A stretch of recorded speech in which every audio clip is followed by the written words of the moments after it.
is unbelievable. I mean, I guess it's not shocking to you because you know that this is going on, but we had a huge response after covering this story. And it really does feel like graduates, people just trying to send themselves out in the workplace, trying to make ends meet, are being squeezed increasingly. Yeah, and I have to say, I think the public opinion has been really comforting, because I think the student union, our union, have been talking about this for quite some time. It is students being penalised for pursuing an education, and moreover being penalised in a way in which no other kind of category of person is. So, you know, we know that the interest that they're paying is not the same sort of metric that's used for other interests. We also know that when many students signed up to this, they were 18. You know, they didn't have a history of making complex financial decisions.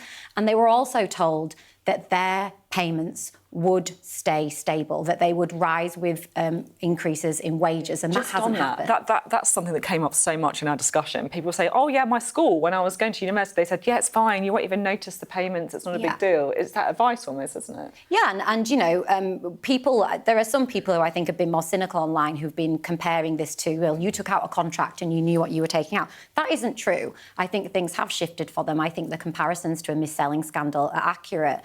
But also, you know, these were people who were very young adults. And there is a clear injustice here. There was a government report in the early 2010s saying that students shouldn't be subjected to these high levels of interest, and yet they still are. So we've got a system in higher education that is essentially exploiting students, exploiting young people to gross injustices.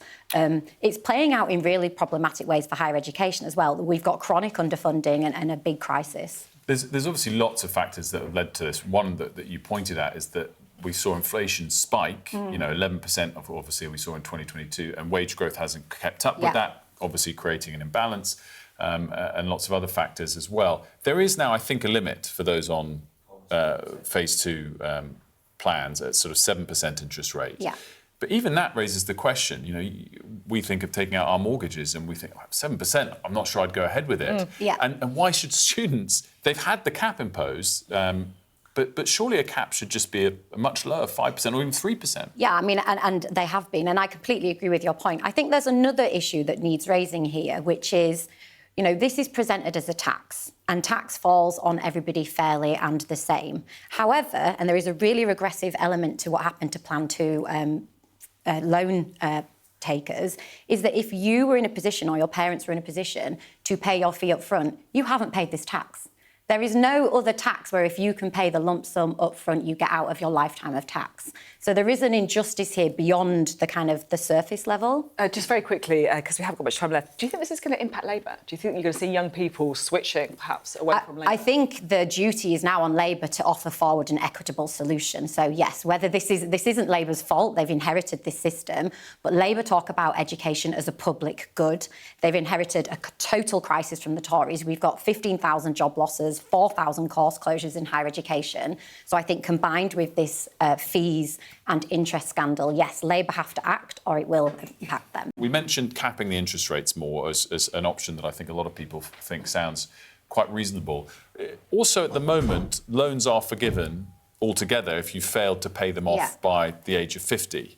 Is that something that you think could be another route to try and aid people with this, if you lowered when it gets forgiven if you haven't managed to pay it down? So I think that is one option, and we have seen, for instance, under Joe Biden in the US, you know, more public discussions about student debt forgiveness, particularly in instances of this Loan 2 cohort that have been particularly affected. And I think, you know, I would encourage those kind of public conversations, because I don't think there's been enough awareness of just how exploited, essentially, students have been. But I also think we need to take a broader look of how we fund higher education in the UK, and particularly in England and Wales, because we started having steep increases in fees to compensate for lack of direct funding from government. And that was a political choice that was taken. And the fees that we have introduced haven't kept up with the decline in direct funding from the government. So it's one of the reasons we have a crisis in higher education right now. It's one of the reasons we have universities trying to really kind of over-recruit students to get as much income in as possible, particularly international students. So in my opinion, we could look at debt forgiveness, But if we want to put higher education on a stable footing and we want to make sure that young people are not vulnerable to this type of kind of exploitation, we need to fund higher education more regularly and sustainably. I'm interested what you said about over-recruitment, and I just wondered if I could ask a bit of a broader question as well, because there's a debate about the number of people going to university, so they kind of got rid of the old kind of Blairite target of 50% of kids going to university. And something that we did hear a little bit in our student loan reporting was people didn't feel they were getting value for money from their university courses, as in they didn't think that actually they were worth it. Should we be looking at the number of people going to university, or is that the wrong debate to be having? I think it's a little bit more complex than that, because I think one of the issues we've had is that a lot of training and has been pushed towards university. So, you know, we have seen over the past decade the chronic underfundment of further education, which has traditionally trained lots of different people with lots of different skills.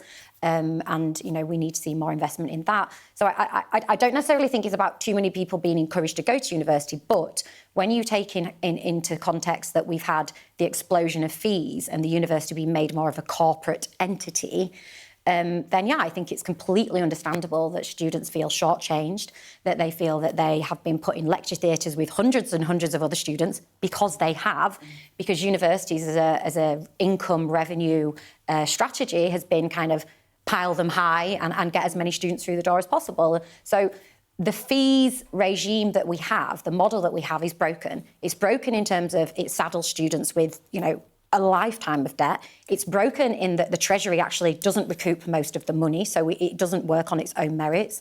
And it's broken in that it doesn't deliver the money needed for a stable university system.